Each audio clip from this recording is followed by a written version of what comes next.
Hello and welcome to Video 1, Module 1, Standards of Measurement. My name is Brock Grant and today we're going to be summarizing this week's content and putting extra emphasis on what you need to know for your exams. So in this tutorial we're going to cover a couple of different topics here. We're going to be covering significant figures, scientific notation, and units of measurement.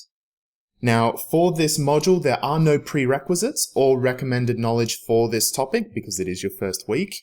However, it will be here that I will emphasize to you what topics you need to have pre-read or just sort of cover before doing the video so that way it will not take you as long or won't be as difficult for you to learn it. Now, throughout these videos, I'm going to use a couple of different symbols. The first one, which sort of is going to look like, that's how we're all going to look during exam time. And that emphasizes that this will be a difficult topic. So throughout the years of teaching 1001 MSc and chemistry in general, I will be using this symbol to emphasize where students tend to struggle a lot. So whenever you see this, that means it may take you a little bit longer to learn it or it'll take a little bit more effort. The next symbol will be the oops symbol. So this is where we often see students making silly mistakes. So it's this part that they often do wrong or they misinterpret or they make a silly mistake and it ends up costing them quite dearly in their exam. Okay, let's start with topic number 1, significant figures. So significant figures allow us to determine which numbers are certain in a measurement. So let's have a look here. So we've got a few students, and these students are all taking a measurement of temperature of a particular substance. So student 1 has got 21.2, student 2 has got 21.3, student 3 has got 21.1. You get the idea. Now, what we can see here is that the number 21, so 21 degrees Celsius, is certain. Okay, because each and every single one of the students has gotten 21. So we know for sure that it is 21 degrees. However, when we look at the decimal point, so we've got 0.2, 0.3, 0.1, 0.2, this is uncertain because it's inconsistent. So because that number is changing, we don't know whether it's 0.2 or 0.3. So that means that it is uncertain, which means that we cannot use it for certain in our calculations, and this is where significant figures comes in. Now please be aware too that we've got our difficult topic area. This is something that students do often struggle with or fail to see the importance of this topic, so please make sure that you do learn this as it will appear in your exams. To determine whether a number is significant or not, there are a couple of useful rules that you will need to learn, and I cannot emphasize this enough in that you must memorize it. You need to know it. So the first rule is a non-zero digit is significant. If it is an exact number, it is significant. And a 0 is significant is if it is between 2 digits. Now, I will be going through example questions and showing you how to find out whether a number is significant or not in the next video, so keep your eye out on that. Now, the zeros of a significant figure, this is where you will need to pay very close attention, as it is here that a lot of students get tripped up as they go, is a 0 significant or not? And the answer is, it can sort of be both. Okay, and it's very dependent on where that 0 is. So, if a 0 is in between 2 digits, so if we have 205, we can see that, remembering that we have a non-zero digit, so these two numbers here are significant. Now, how do we know if the 0 is significant? Well, we have a look at this first rule. So if it's between 2 digits, like so, this is significant, meaning that 205 is 3 significant figures, or SigFigs for short.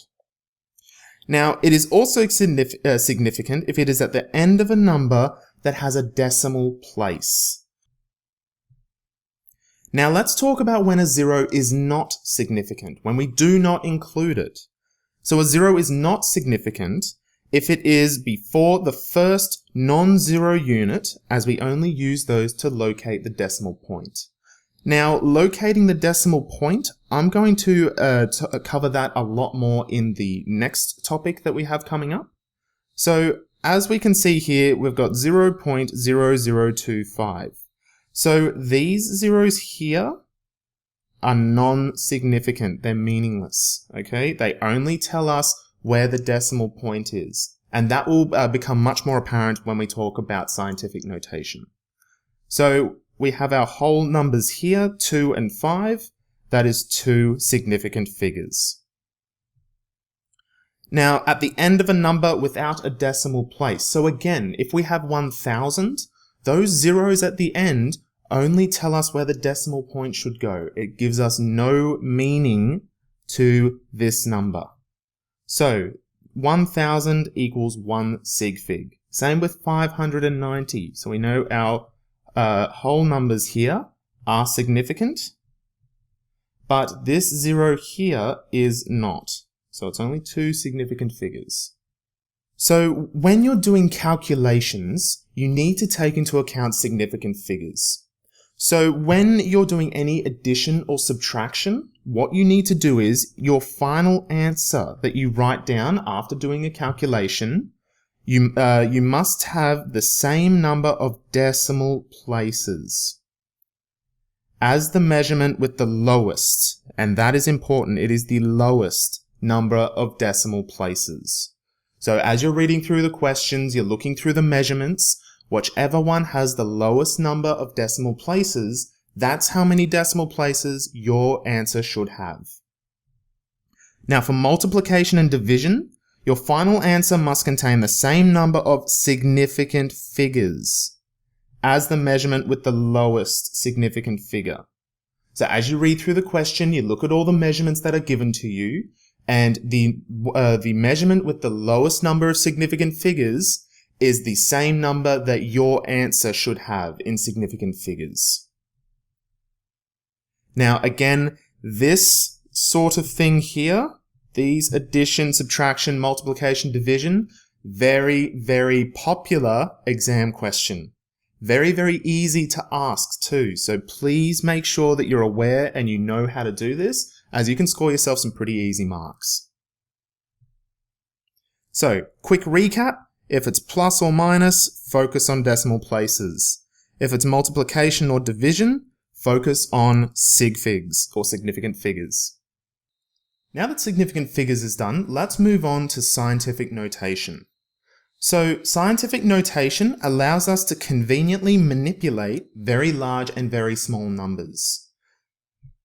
So, let's have a look here. So we can see that if we had 1 liter of air, so if we just had a cup that's 1 liter in size and we just covered the lid, it would contain 25,000,000 molecules of air. Now that is a lot. So if you're in an exam, if you're doing an assignment, a report, whatever, and you had to write this number out multiple times, it can get extremely tedious. It's easy to accidentally forget a 0, make a mistake. It's not good. So with scientific notation, we can use this simple little formula. So where A is a number between 1 and 9, times 10 to the power of n. So n can be positive or negative, and whether it's positive or negative will tell us which direction the decimal point goes. So let's look here. So we've got how many molecules in a liter of air. So what we do is, our decimal point would be here, because this is a whole number. So what we do is, we have to move the decimal point until it reaches a number between 1 and 9. So 1, 2, 3, 4, 5, 6, 7, 8, 9, 10, 11, 12, 13, 14, 15, 16, 17, 18, 19, 20, 21, 22. Because if we put the decimal point here, it leaves us with 2.5. So that means our A, this number here, is 2.5. Times 10, because this times 10 refers to movement of the decimal point, to the power of n. So n represents how many times we had to move the decimal point over. So we moved it 22 times, so that means it's to the power of 22. Now, a rule of thumb, if we move the decimal point to the left, it is a positive value. If we move it to the right, it's a negative value. Now that we've spoken about significant figures and scientific notation, let's now discuss where you're going to use them. So you will be using these types of methods in terms of manipulating numbers with units of measurement.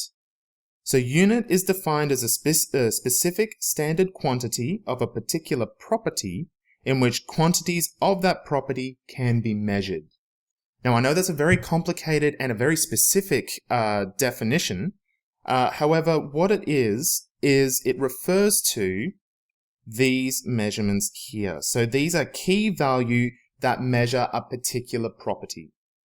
But the usefulness in using this SI system is that it has a standardized system in that if we have 1 gram, so we have 1 gram,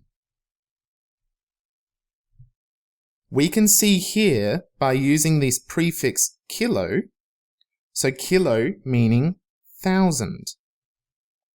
So if we have a kilogram, we must have 1,000 grams.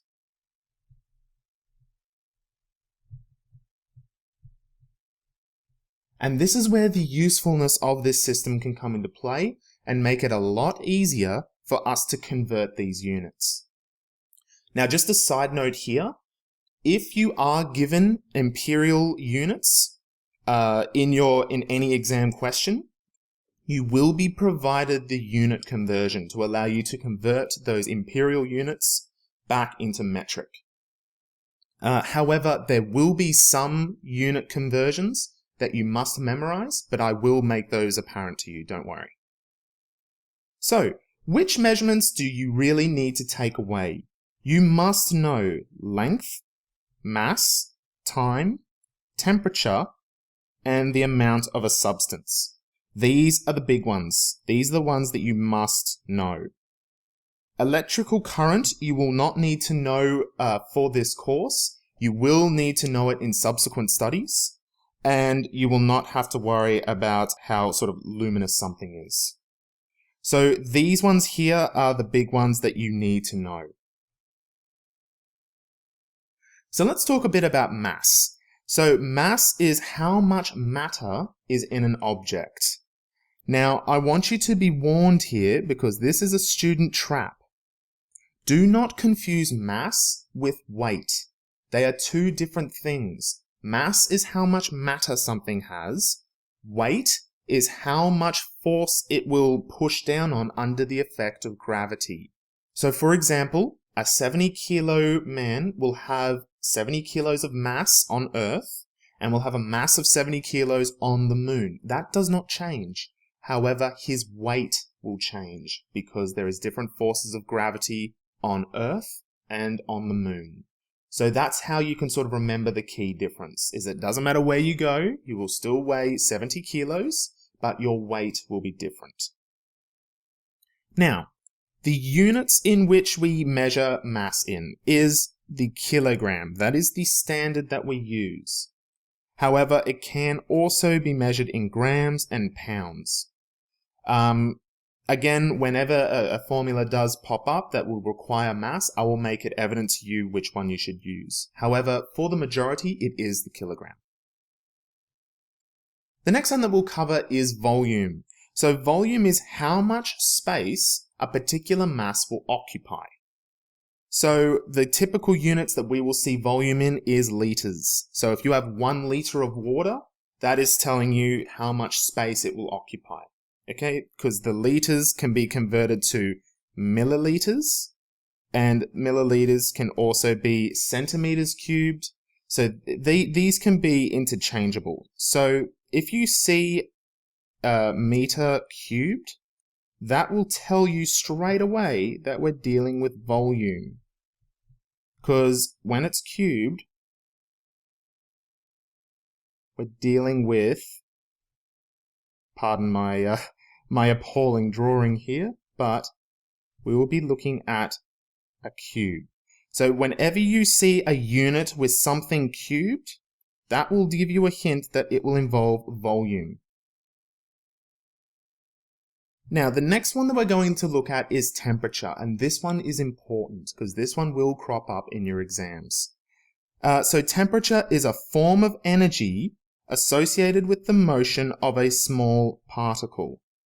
So don't worry if you don't understand the real fundamentals of temperature just now, as it can get very, very confusing as we push into the physics side of things. The important thing to take away with temperature is that as you heat something up, so for example, we've got a cup of water and we're boiling it. What we're doing is we're putting energy into the water, and the little tiny water molecules, the H2O, are vibrating. We're getting them more energized. They're wanting to move around more and bounce around. And that is what signifies the increase in temperature. Now, very, very important here, because I see students slip up on this all the time. Be warned that the units for temperature are Kelvin. Okay? It must be Kelvin. And you must always convert it to Kelvin. Now, a couple of tricks with Kelvin that you must know. The first thing is there is no such thing as a negative Kelvin. You cannot go below 0 degrees Kelvin. Okay? That is absolute.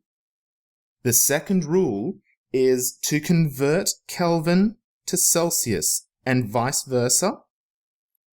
Okay, 0 degrees Celsius is equal to 273 degrees Kelvin.